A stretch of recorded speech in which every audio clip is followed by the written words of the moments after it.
18वें अध्याय या 78वां श्लोक, अंतिम श्लोक भगवद गीता के संक्रांति टीका। यत्रेति योगेश्वर, इस शब्द के 4 अर्थ करेंगे योगेश्वर का। योगा योगज्ञ है, तेजो बल पौरुष विद्या राज्य जय धन धान्य पुत्र पौत्राज्य अभ्युदयानां घटनाः तेषाम् ईश्वरः इति।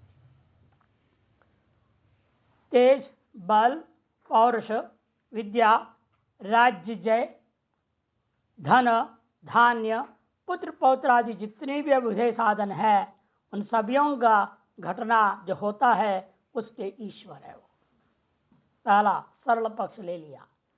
अभ्युदय प्रापक, अभ्युदय का दायक वो है, देने वाले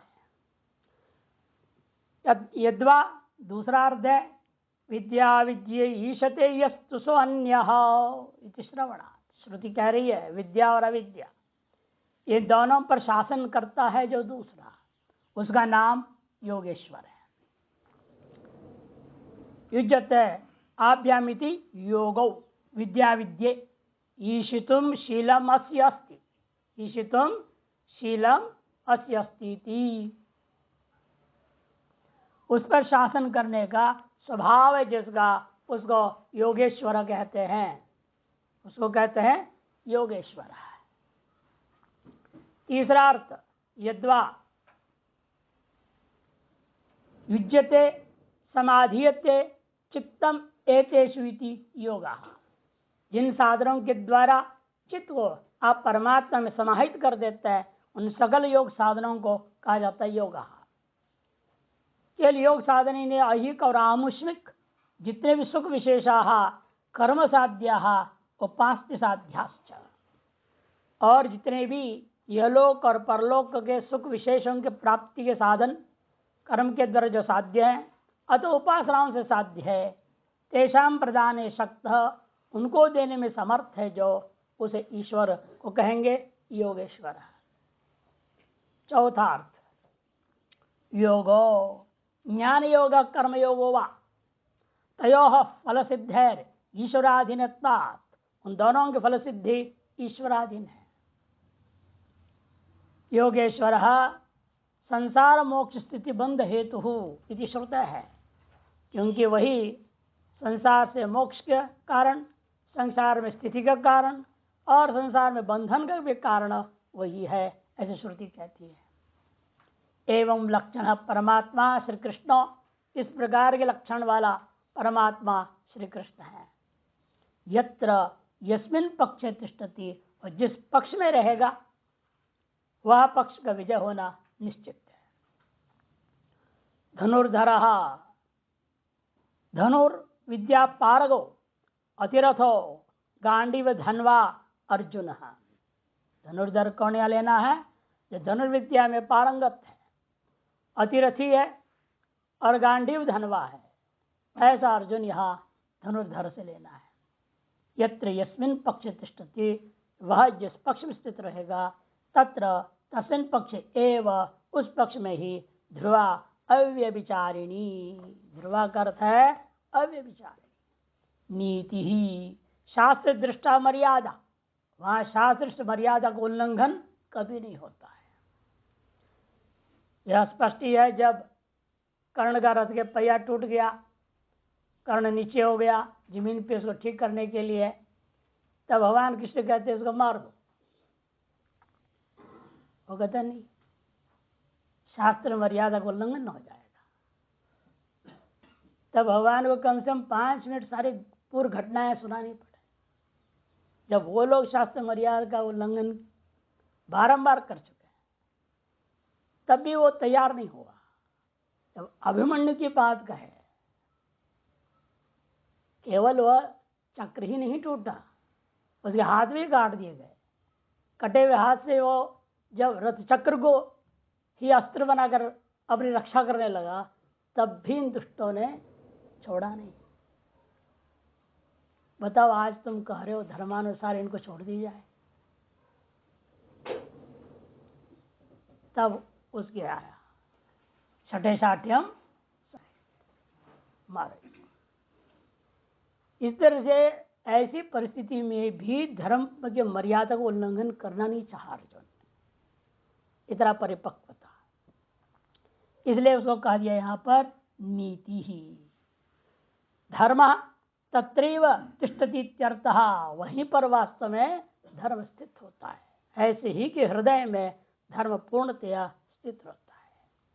और जहां धर्म है यथो धर्म तथो जय इति न्यायेन विजयोपि तत्र तिष्ठति, जहां धर्म होगा वहां विजय होगा, इस युक्ति के आधार पर भी विजय वहीं पर स्थित होगा। श्रीर ध्रुवा निश्चला राज्य लक्ष्मीश्च तत्रैव तिष्ठति, श्री से राज्य लक्ष्मी लिया जाएगा, वह भी ध्रुवा है, वह भी नित्य रूपेण अव्यभिचारिणी रूपेण स्थित रहेगी वहीं पर जहां पर ऐसे लोग हैं। भूतिर, और भूति से क्या लेना, गज तुरंग धान्य धन आदि संपत्ति। गज मने हाथी, तुरंग मने घोड़े, धन धान्य आदि संपत्ति अनेक प्रकार का सब प्रकार के बल ली जाए। तत्र तस्मिन्नेव पक्षे ध्रुवा निश्चला तिष्ठति इति मम मतिर निश्चय, उसी पक्ष में ही ये सारी चीजें अव्यभिचरणी होकर के निश्चित रूपेण स्थिर होता है, नित्य होता है। यह मेरा मति है, मेरा निश्चय है। इसे कौन कह रहा है? संजय, संजय कह रहा है। त्वम अतः पुत्राणाम जयानाम परित्यजेत्यर्थः, जय आशाम परित्यजेत्यर्थः। हे धृतराष्ट्र, तुम अपने पुत्रों का जय विजय की आशा को त्याग देना। गुरु भ्रात्रादि हिंसा लक्षण घोरम कर्म अहंकृत्वा पापी स्याम तेन नरकम यास्यामि इति अनात्मकृतृके कर्मणि अकर्तारमेव आत्मान कर्तारम भोक्तारम मत्वा मोहेन शोचतो अर्जुनस्य मोहसागरे निमग्नस्य उद्धरणम आत्मयाथात्म विज्ञानेन विना नान्येन सिद्ध्यति। अब पूरा श्लोकार समाप्त कर दिया। पूरे अध्याय का सार 5-6 पंक्तियों में कहने जा रहे हैं। शुरू में क्या स्थिति थी अर्जुन का? गुरु भाई आदि हिंसा रूपा या घोर युद्ध है, कर्म रूपा कर्म, युद्ध रूपा कर्म। अहंकृत उसको मैं करके मैं पापी हो जाऊंगा, मुझे नरक में निश्चित रूपेण वास हो जाएगा। नियत नरके वास कहा था उसने, वो भी घृणा दिया। यास्याम इत्यादि अनात्म कर्तृक कर्म को लेकर अकर्ता आत्मा को उसने कर्ता मान लिया, भोक्ता मान लिया था। मान करके मोह के जाल में फंस गया और शोक करता हुआ अर्जुन को इस मोह सागर से निकालने के रास्ता क्या है? भगवान कृष्ण ने विचार कर निर्णय लिया, इस मोह सागरे निमग्नस्य उद्धरणम, मोह सागर में डूबा हुआ इसको उद्धरण का तरीका एक ही है, आत्मा का यथार्थ स्वरूप ज्ञान कराना। आत्म यथार्थ विज्ञानेन विना नान्येन सिद्ध्यति, आत्मा के यथार्थ स्वरूप ज्ञान कराए बिना अन्य किसी साधन से इस मोह सागर से नहीं निकाला जा सकता। अतएव आत्म यथार्थ ज्ञान तत्व पदार्थ शोधित और एकत्व प्रतिपादन बिना न सिद्ध्यति। लेकिन वह आत्म यथार्थ विज्ञान कैसे सिद्ध होगा यदि पूछो तो जवाब दे रहे हैं, तत् और तम, इन दो पदार्थों का शोधन पूर्वक एकत्व के प्रतिपादन की बिना वह सिद्ध नहीं हो सकता। इनका शोधन कैसे होगा? अतः तयो शोधनम कर्तव्यम, इसे इन दोनों का शोधन करना चाहिए। उसके लिए ही 18 अध्याय शुरू हुआ है। नत्तेवाहम जातु नासम इत्यारभ्य प्रथम षट्केन त्वं पदार्थम शोधित्वा, नत्वेहम नातु जासम इत्यादि द्वितीय अध्याय में आरंभ किया भगवान ने, और प्रथम षटक के द्वारा त्वं पदार्थ का शोधन किया है, और द्वितीय षटक के द्वारा ईश्वर संबंधी मोह भंग किया। मोह बताया था ना, मुख्य रूप में क्या होता है? तीन प्रकार के कहा गया है? सबसे पहले अपना स्वरूप मोह है, दूसरा धर्म का मोह है, तीसरा ईश्वर मोह है। कर्तव्य भी धर्म मोह भंग किया प्रथम षटक के द्वारा, ईश्वर का अस्तित्व उसका स्वरूप आदि का मोह भंग किया बीच के छह के द्वारा, जिसे भक्ति षटक या उपासना षटक कहते हैं उसके द्वारा। फिर स्वरूप मोह भंग किया 13वां अध्याय से आरंभ करके 18 उपसंहार के द्वारा। वही समझा रहे यहाँ पर पहला षटक के द्वारा तुम पदार्थ का शोधन कर दिया, फिर द्वितीय के द्वारा तत्पदार्थं च शोधयित्वा, ईश्वर संबंधी मोह भंग हो गया। कर्तव्य संबंधी मोह भंग और ईश्वर संबंधी मोह भंग होने के बाद रह जाता अब आत्मस्वरूप भंग। क्षेत्रज्ञ माम विद्धि सर्व क्षेत्र भारत आरंभ कर देते हैं। दोनों का भेद बोध कराता हुआ तृतीय न तयोर एकत्व प्रतिपाद्य, उन दोनों के एकत्व प्रतिपादन करके कर्तृत्व भोक्तृत्वादि अविद्या तत्कार संबंध रहितम, कर्तृत्व भोक्तृत्वादि अविद्या और उसके कार्य संबंध रहितम सर्व संसार धर्म निर्मुक्तम, सर्व संसार धर्म से निर्मुक्त आत्म तत्व बोधित्वा, आत्म तत्व का बोध करा करके तस्यैव बोधस्य अप्रतिबंधत्व सिद्धये, उसी बोध का प्रतिबंध रहित अनुभूति पर्यंत होवे, उसकी सिद्धि के लिए ज्ञान निष्ठा उपदेश, ज्ञान निष्ठा का उपदेश दिया। तत्परिपक्व ज्ञानेन, उसी परिपक्व ज्ञान के द्वारा क्या होगा वो अंत में बता देते हैं। भक्त्या माम अभिजानाति यावान यस्तास्मि तत्वतः ततो माम तत्वतो ज्ञात्वा विशते तदनंतरम, उसी के बाद मुझे तत्व से जान करके वह स्वरूप में प्रवेश कर जाते हैं, ये कहा गया। इति आत्मयाथात्म्य अवधारणम तेन ब्रह्म प्राप्ति प्रतिपादिता, आत्मयाथात्मिक स्वरूप का अवधारण पूर्वक उससे ब्रह्म प्राप्ति का प्रतिपादन किया गया। तथा सर्वस्यापि गीतायाः प्रतिपाद्यम प्रत्यय भिन्नम परम ब्रह्मैव, इसे संपूर्ण गीता के द्वारा प्रतिपादित एक ही बात है, प्रत्येक भिन्न पर ब्रह्म ही है। तद ज्ञानमेव मोक्ष साधनम इति पर्यवसितम, और उसका ज्ञान तार ब्रह्म ज्ञान ही मोक्ष का साधन है, यह भी निश्चय करके निर्णय बता दिया गया।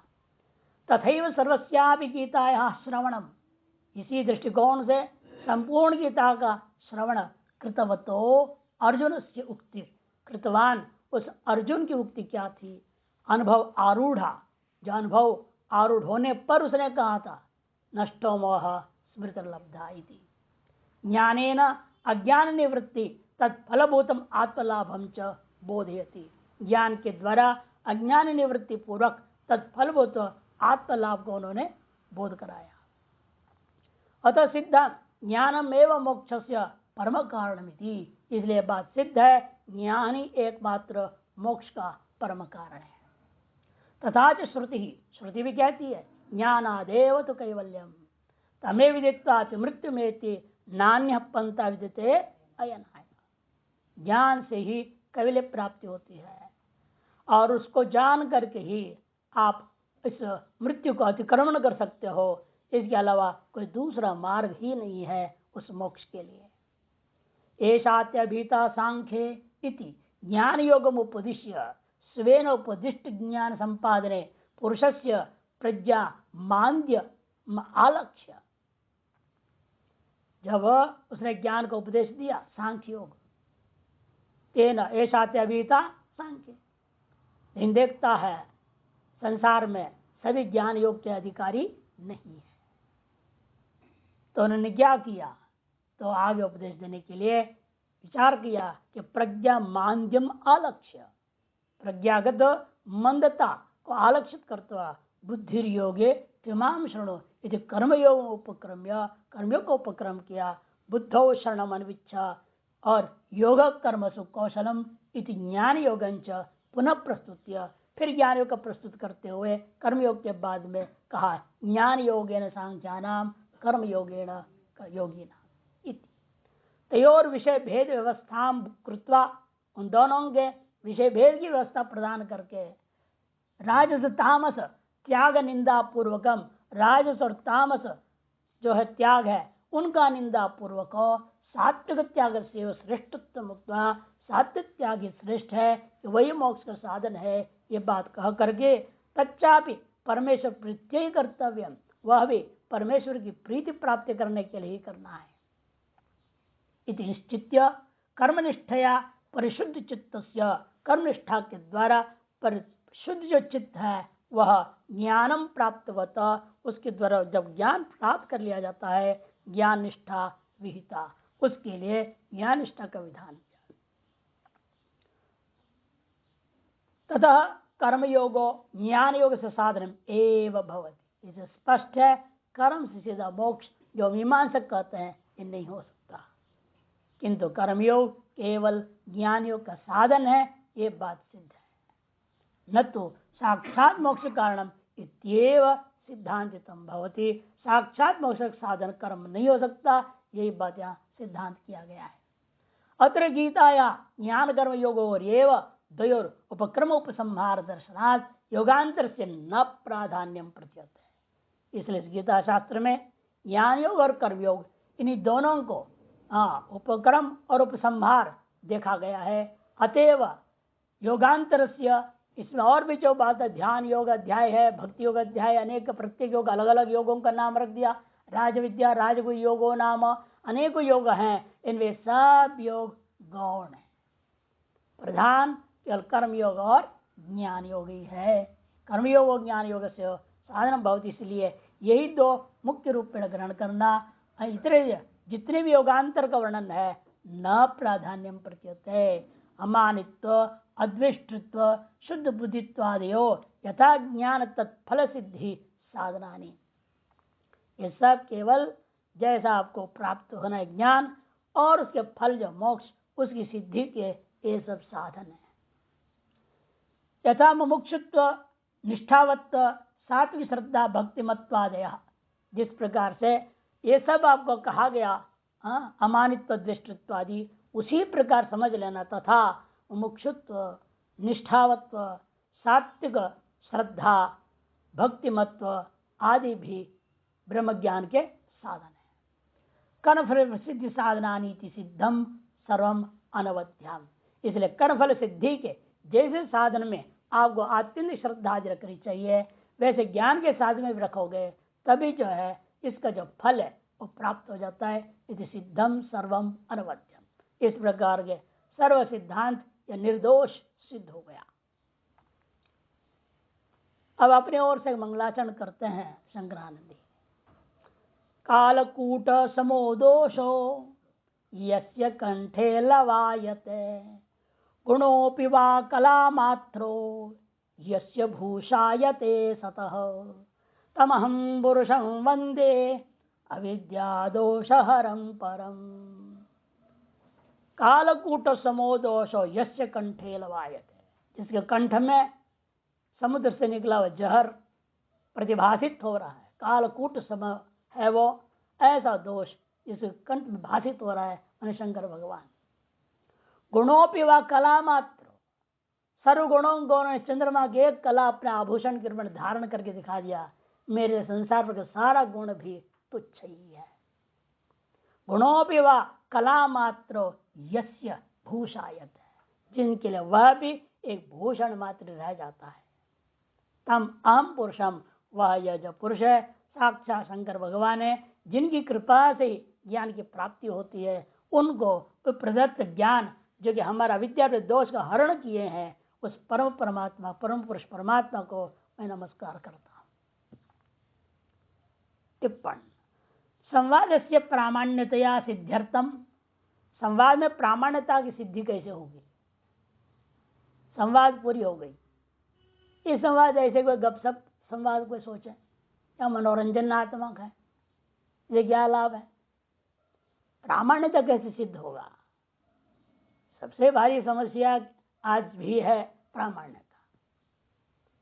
प्रामाण्यता साबित करना कठिन है किसी भी चीज का। आप कुछ भी बोलेंगे उसे प्रामाण्यता सिद्ध करना बड़ा कठिन काम है,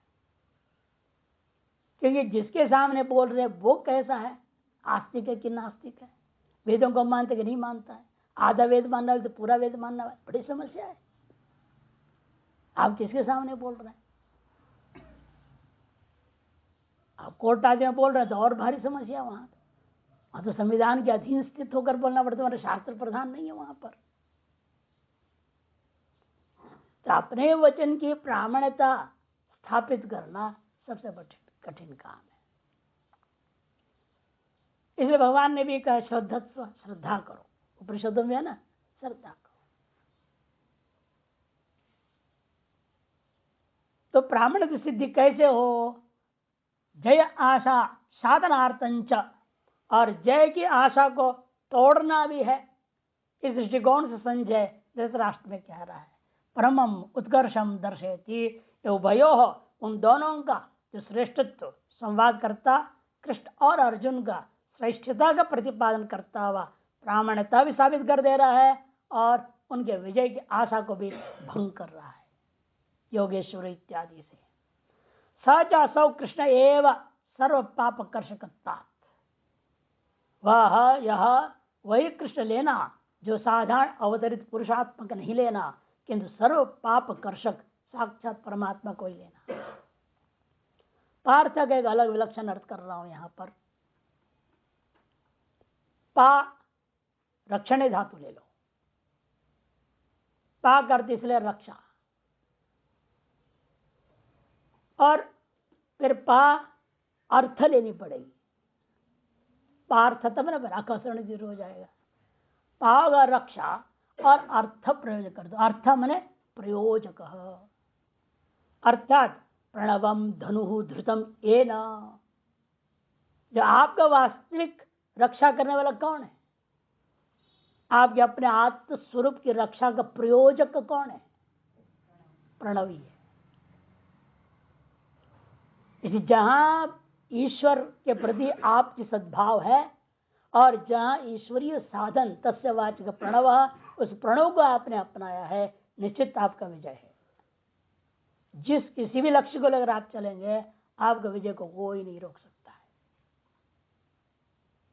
इसलिए प्रयोजक कौन? अर्थात प्रणवम धनु धृतम एन, धनुष को धारण किया गया जिसके द्वारा स आत्मरक्षार्थे सक्षमो भवति, वह अपनी रक्षा में सक्षम होता है इति भाव तद सर्वम सिद्ध्यति। इसलिए हमेशा कहीं भी चाहे आए, कोई भी कार्य, लौकिक कार्य हो, पारलौकिक जैसे इन्होंने बताया, शरीर है, विजय है, सब प्राप्त होएगा, लौकिक अलौकिक पारलौकिक और मोक्ष तक की प्राप्ति।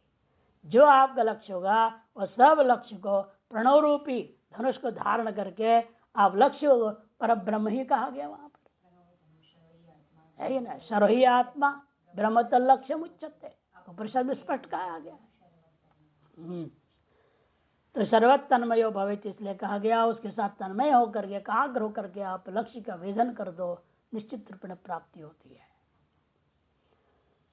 गीता के सार कांड त्रयात्मकम शास्त्रम गीताख्यम येन निर्मितम आदि मध्यांत षट्केशो तस्मै भगवते नमः। कांड त्रयात्मक 6 अध्याय त्वम पदार्थ, तत्पदार्थ और ऐक्यता को प्रतिपादन करने के लिए है। कर्म षटक, उपासना षटक और ज्ञान षटक नाम से भी कहा जाता है। ऐसे गीता शास्त्र जिनके द्वारा निर्मित है आदि मध्यांत षटकों के द्वारा, तस्मै भगवते नमः, उस भगवान के लिए मेरा नमस्कार है। शार्दूल विक्रीडित छंद में यह अनुष्टुप में नहीं है। 12 अक्षर और 7 अक्षर विभाग पर गाया जाता है। क्षेत्रादन्यम, एक अति कुछ अक्षर है, यहाँ काट दो, नकार अधिक ऐसा है।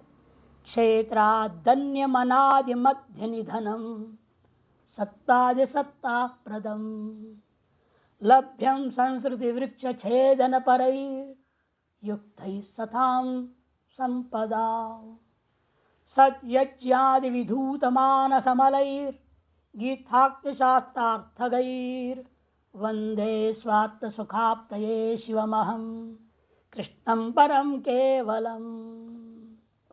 क्षेत्राद अन्यम, क्षेत्र से अन्य है। क्षेत्र को ही आत्मा मान बैठे दुनिया में, सब लोग शरीर को ही आत्मा मान के अभिमान करता हुआ रहा है।